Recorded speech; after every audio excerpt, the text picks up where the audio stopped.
guys, this is Tasha. Welcome back for another video, and thank you guys so much for joining me. So I have my husband with me today, Derek, and we are going to be talking about the next level of intimacy. Yes, so first of all, happy Valentine's Day. So we decided we would do something for Valentine's Day. We have been working on this for a while, so we are so happy to have a quick discussion with you guys about how to achieve the deepest level of intimacy. Yeah, we want to talk about that for a moment, and not that we have all the answers, but we decided we wanted to talk about this because this is the direction that we know that we're going as a married couple. We've been together now almost 21 years, and married 16 of those 21 years. So, and the thing is that we're learning more and more about each other as the days go by, different seasons in our lives. We started out in our 20s, early 20s, mid 20s, and now we're now stepped into the 40s. So here we are now, and it's been a journey. And the thing is, sometimes you think you know a person and you know each other, but then you come to find out there's even more to find out about each other. And that is the pleasure of the journey, is to beginning to understand someone, your wife or your husband, at a deeper level, and it helps seal the relationship to a point where you grow together and you get to experience true happiness. Yeah. You get to experience true healing in situations, because as you get into deeper intimacy, you get off of the surface of things and get into those deep places. Yes. So we're going to get into that today, and and I just like my wife said, we want to say Happy Valentine's Day. Yes. Yeah, I hope everyone finds someone or has someone to love. If not, we love you. We love and you. It's coming. And it's definitely coming. It's definitely coming. So this thing came about probably a few months ago. My wife was sharing with me one night, that she just prayed to God, and she asked God for a deeper level of intimacy with me. And it's something how God answers your prayers, because that was something that was in her heart that she wanted to experience, and God answered that. God answered that prayer, because we have been, we have had a good seasons in this past 2020 coming into 21, and we also had some trying seasons, I can say that, that caused us to draw together even closer. So it was birthed from a prayer, and we went from there. It was just, ever since then, we've been taking notes every day and just thinking on our own about deeper levels of intimacy. And right now, Miss Tree, she's gonna give you a couple of things that she written down to talk about. Yeah. So, like my husband said, I prayed. We went through a lot in 2020, as all of us have. And for me, I had 2 surgeries in 2020, 2 major surgeries, and both of those times and those seasons caused us to draw closer to one another. And then the second surgery that I had it in December, and it was a good surgery, but I had some complications, and I got really sick after the surgery, and it was very traumatic for us and very trying to our faith, but we got through it together. And that also caused us to grow deeper in intimacy. And so when I was talking with my husband, he's like, what are some ways that you think that we can achieve a deeper level of intimacy, and we can also share with others how to do that? And one of the things that came to my mind was vulnerability. Because when you are in a marriage, in a relationship, you have to be vulnerable in that relationship, and that is not always an easy thing. And in order for you to really get into that deep level of intimacy, you have to allow yourselves to be vulnerable with each other. And that's something that I struggled with, because I've been so hurt in the past. I've been through a lot, like in my childhood, and I always felt like I wanted to save a little bit of me to me. But I realized, that he is my husband, and he deserves every piece of me, the good, the bad, the ugly, the past hurts, all of that. And so when I decided to become vulnerable with my husband, what came with that is just sharing my heart with him, talking to him about things that I've gone through. I mean, I feel like every day or every week we share things with each other that we didn't know, because we are both becoming more vulnerable. And like my husband said, we've been together for 21 years, but you never stop growing in your relationship. There's always new seasons in your marriage. And so, he has been opening up to me. I've been learning so much about him, about things that he's gone through, even as a child, that I had no idea. But it's like, oh, so now I understand, why he does certain things the way he does, and, why his heart is so pure, because of things that he went through, as a child. And I wanted my husband to know that, there is more to me, but I just need to know that you can handle me, and you can handle that more. So if I allow myself to become vulnerable, I need to know that you can handle that vulnerability. And I want to say something about that. I was waiting for her to say about the handle. And what I come to realize, and what God has me to realize, is that God put me in her life and as her husband, and because God understood that I was built a certain way to handle her, to be able to handle those personal weaknesses, or those things that where she says she's vulnerable. You have to be mature enough to handle what your wife or your husband opens up to you about. Yes. And you have to be able to handle it where once they give it to you, it does not become a weapon or ammunition for later on, but it is something like, you're opening that up to me so that now we can handle this. And God can operate through you to help bring healing into that situation. That's good. And once again, it makes the relationship become even stronger, because now you see and you look at it. I can look at my wife and say, man, I love her even more now because of that. Because it's like, I tell her all the time, I'm like, her, like, she has a brother and and things like that. I said, but in her mother and other family members that may remember her as the old Tasha, that one that was how she was when she was younger. I said, but now people really don't realize the woman that you have evolved into. You're no longer that person. You no longer respond to situations the way that you did when you were younger because of your anger or whatever it was, because of what took place in childhood. And everyone still related her to that part, but did not realize as she got older, some people could not realize, like, no, she is not that person anymore. She is now she's a woman of God, but she has now matured in her emotions, in her mental thoughts, and everything like that. So she is not that person anymore. You cannot bring to her the same things that she would have turned her upside down before. And she learned how to handle that.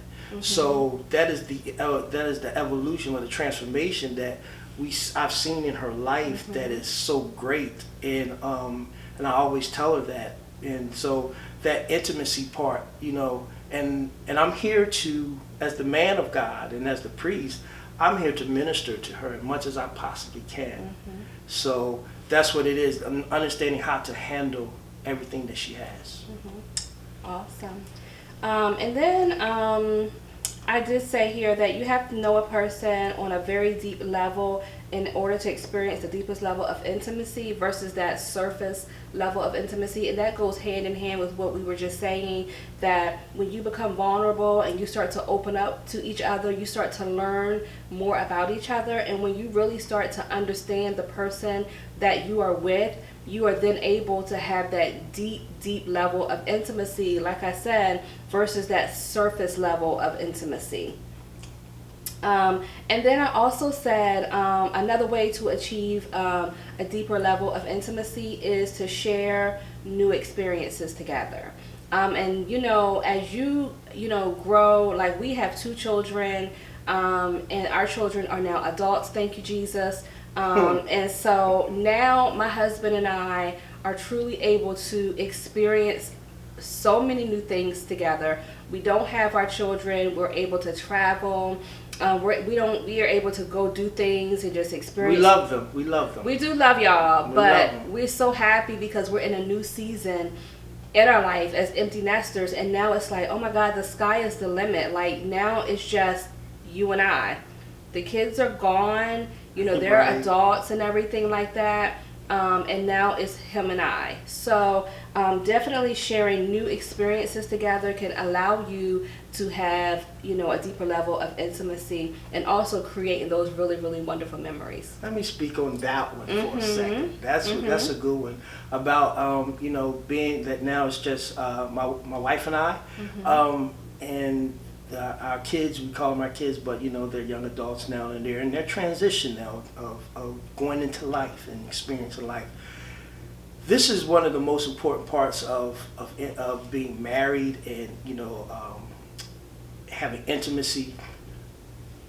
Come to find out, a lot of times people are in a marriage, and the only reason why they're in that marriage and they become dependent upon the kids. The kids are what the children are what actually keeps them together. And the thing is, a child's going to eventually grow and become their own person, and they're going to have to leave. They're going to want to leave.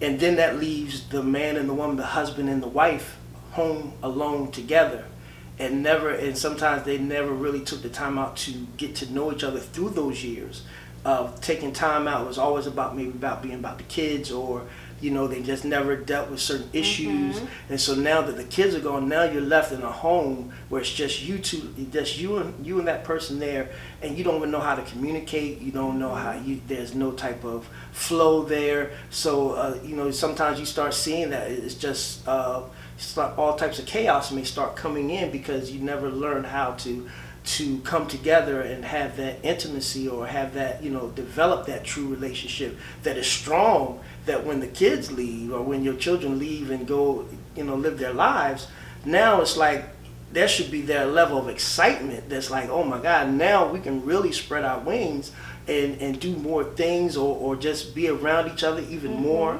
But a lot of times you find out that people are like, they become miserable because the fact they never really established that place with themselves, even when the kids were home.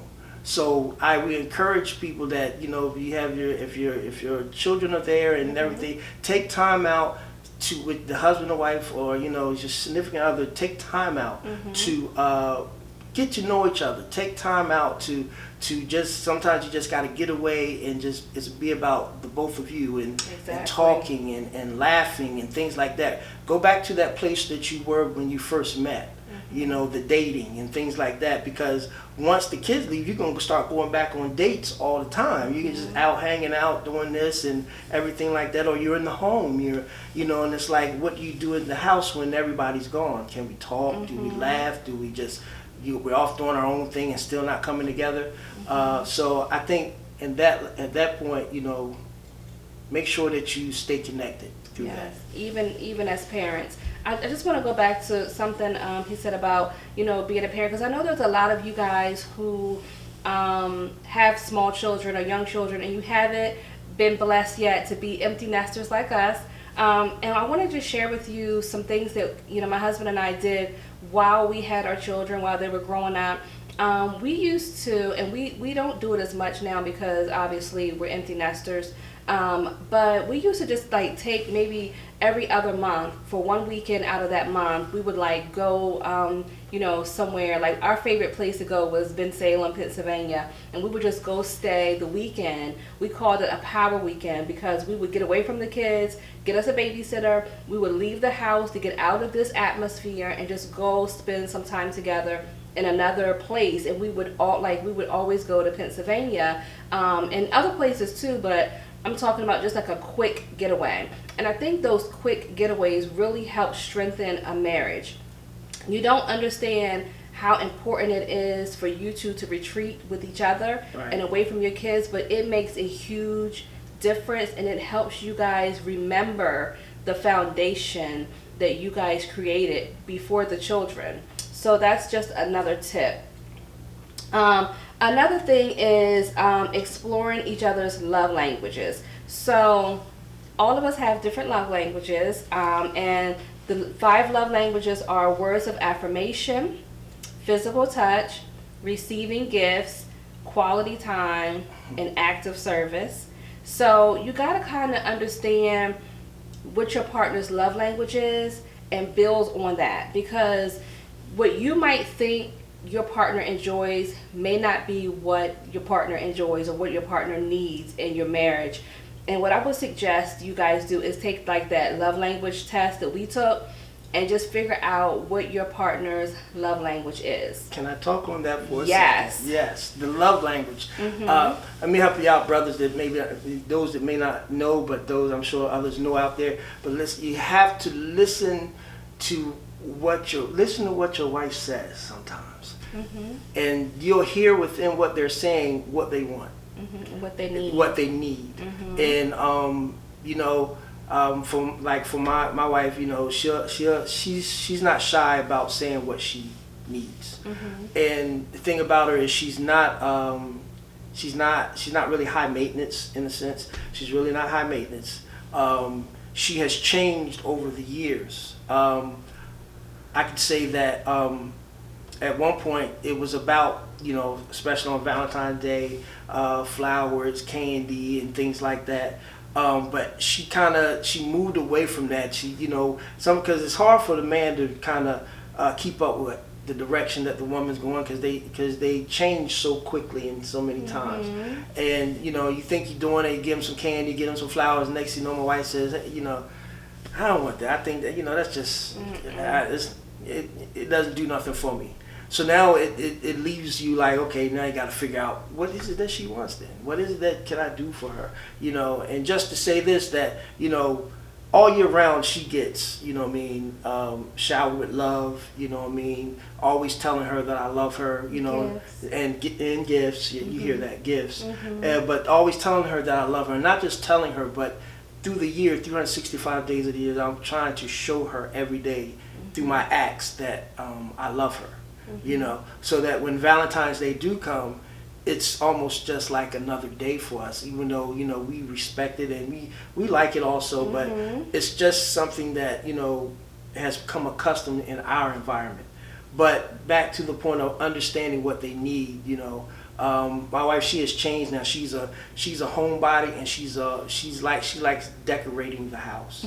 So, you know, hearing what she says, you know, very simple things. I just, you know, I got her gift cards to Home Goods, you know, and she goes in there and she's just in heaven. I don't understand why.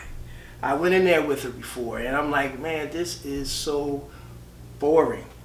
But she goes and she said, this would be nice for the walls in the house. This is little picture frames and little things like that. And you know, she knows what she's doing. She has an eye for it. So that's a love and a passion that she has. So for me, I have to understand it and not knock her for that, and say, okay, this is what makes her happy.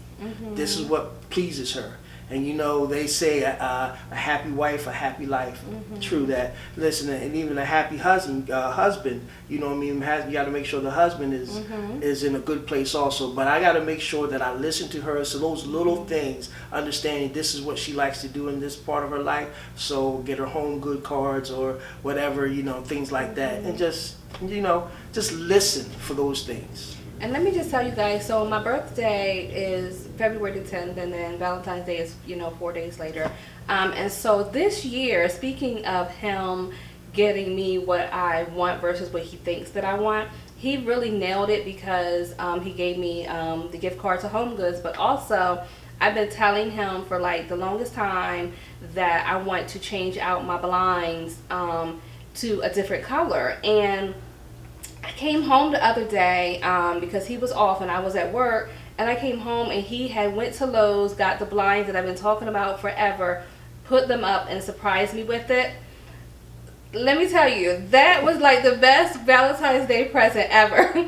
Like you said, I don't want to see another flower. I'm not a flower girl anymore. I've changed.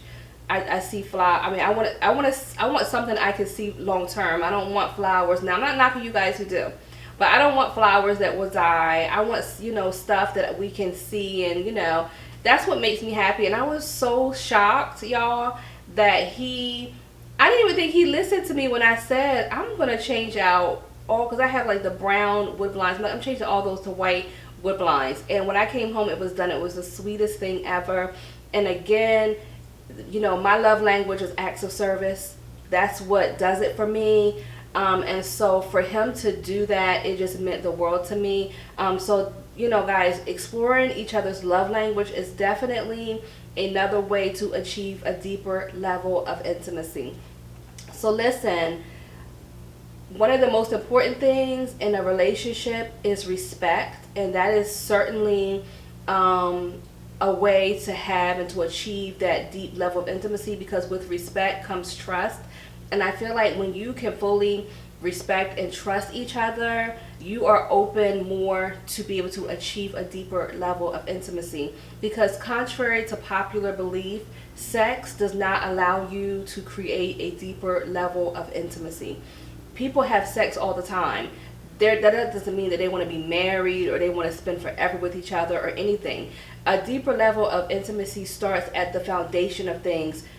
Sex is just not it, but respect, trust, and all of that. And then the biggest foundation for us and for everyone to get that deeper level of intimacy is to have a relationship with God. Years ago, when my husband and I were dating, I was so serious. I was like, I am not going to marry him unless he gets saved. If he becomes a man of God, I know that he will be a good husband. I have a better chance of him being a good husband if he is submitting himself and his life to God. So you definitely have to make sure that you guys are on the same page spiritually, that you guys are praying together, that you're worshiping God together, because through all of that and in establishing that foundation, you guys can get and achieve a deeper level of intimacy. Absolutely. Now, I had no plans at that time to get married or even surrender to God. Mm-hmm. But I think our level of intimacy in our relationship then was that Natasha had developed a relationship with God. So even in that moment, she prayed for me. She prayed for me. She prayed for my salvation. Mm-hmm. She prayed for my relationship with God.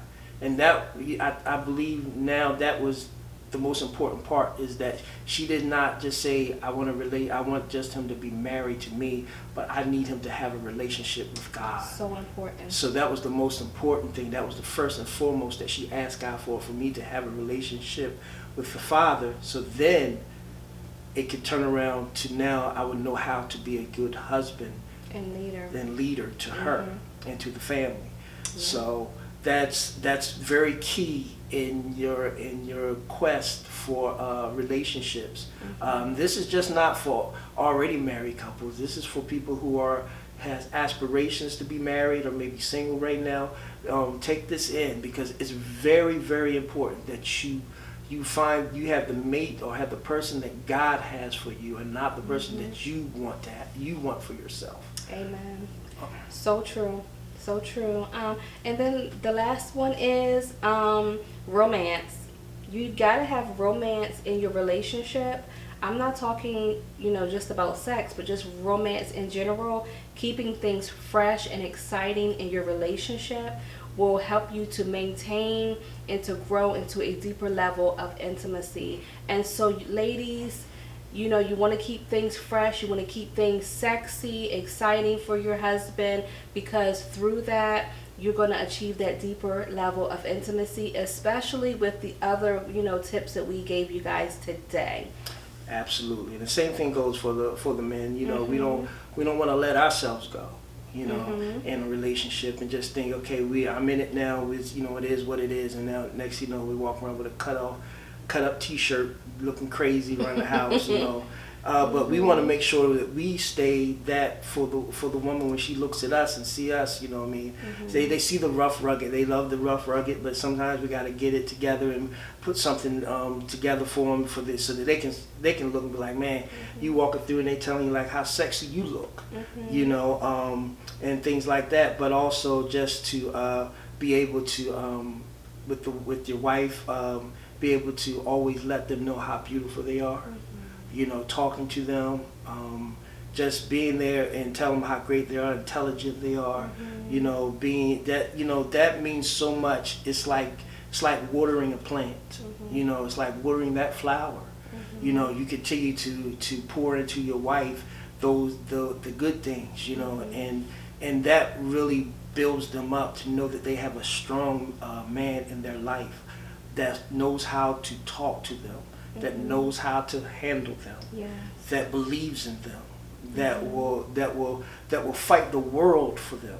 You know, and it means so much to them I mean, and what it does is it brings out so much out of the woman, that she is now being able to do so much for her husband, because now it's like a cycle. Now she's pouring that into her husband, letting us know that you are the king. You know what I mean? That you're holding it down. You are that one. You know, and it's like, you got this. You can do whatever you set your mind to.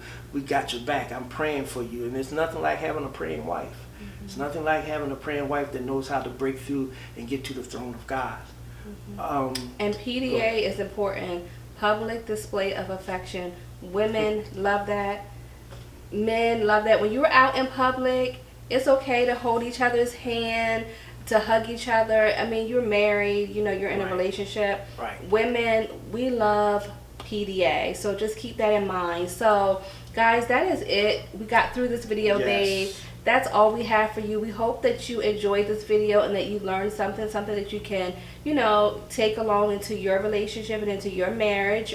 So give us some feedback in the comment section. You know, share with us some ways that you guys achieve a deeper level of intimacy, because this is honestly an ongoing growth process for us. As long as we live, I want us to continue to work to achieve a deeper and a deeper and a deeper level of intimacy. So guys, don't forget to like, comment, and subscribe. Thank you guys so much for watching, and we'll see you in our next video.